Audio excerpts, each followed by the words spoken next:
This is WBAA. I'm Sam Klemet. Purdue authorities are investigating an incident that occurred late Wednesday night in which a racist note was written on a whiteboard in the Krannert Library. This is the second such incident at the university in the past 8 months. Joining me to talk about the issue is Tyrell Connor. He is a PhD student in sociology, law, and society, and president of the Black Graduate Student Association. Tyrell, thanks for coming in. How you doing? When you heard the news about the incident this week in Krannert Library, what was your initial reaction? Anger, a little bit of confusion, trying to figure out, how did this happen again so soon? And last night there was a forum held to discuss the issue with students. What was the general tone at the forum, and what was the conversation like there? In this meeting, we pretty much discussed what we wanted to do next, and also kind of a little bit of venting was going on about this incident. Naturally, of course, it's going to probably affect more groups than others. So we definitely discussed what we plan to do next. When you say there was venting, what was the source of anger? Was it this particular incident? Was it that there, as we mentioned, have been incidents within the past 8 months? Oh, yeah. This was definitely stemming from the Dr. Bell incident. And the fact that it happened in Krannert, again, definitely opened up old wounds, I guess you could say. People were asking questions, how can this happen again? What is the university going to do about it? And some of the questions I had answers to. I was in contact. I actually got a call from one of Purdue administrations to let me know, because they called one of the meeting, and they told me that they supported what we were doing, and they also let me know that the university was definitely fully investigating this incident and taking it very seriously. And just to recap, in February, there was a racist word written across a photo of Dr. Bell, who was a former director of business opportunity program here at Purdue. You said you want to see something maybe a little more than what's written on paper in terms of a statement. What types of actions, what types of initiatives would you like to see from Purdue?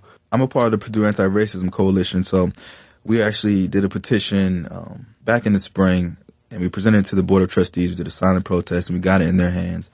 And on that petition, there's 3 demands that we asked for that we need to see in Purdue. The very first one is a grievance committee, right?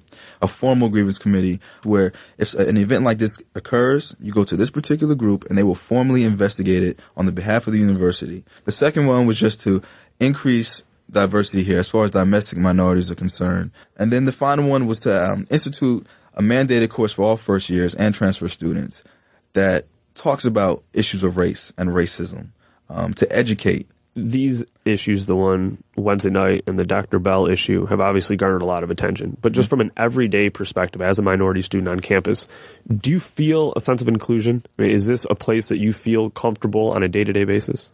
That's a good question. I'm just gonna answer honestly. No. Purdue, I'm not gonna say they intentionally exclude us, but this particular community is not conducive, or it doesn't have a lot in place for people from different cultures, I guess you can say, that would make us feel more welcomed or more accepted.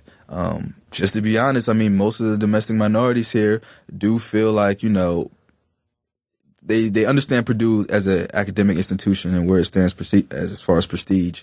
But as far as an environment that they want to stay and grow in, and a lot of them are just ready to leave as soon as they get the degree and not look back. Given the incident Wednesday and the Dr. Bell issue, do you think that there is a racism issue at Purdue, or are these isolated incidents of a select few? I'm going to be clear when I say this.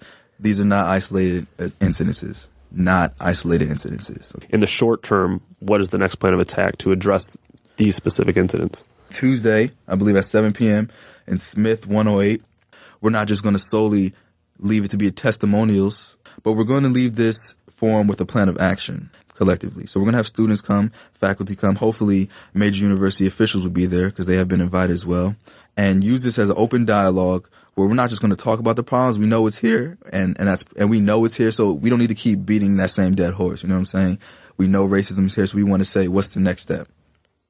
And we want to know what the university is going to, what their response to that is going to be.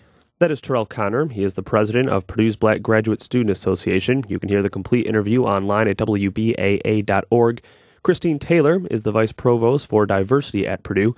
She says she is saddened by the incident, but is not calling it a hate crime. There is a distinction. So this isn't a hate crime, but it is a bias incident. But nevertheless, it's a painful one for us to experience. When you commit a criminal act that also has the bias associated with it, that's when it becomes a hate crime. When you break the law, state or federal, you've got a hate crime. This is not a hate crime, but this is a bias incident. For WBAA News, I'm Sam Klemet.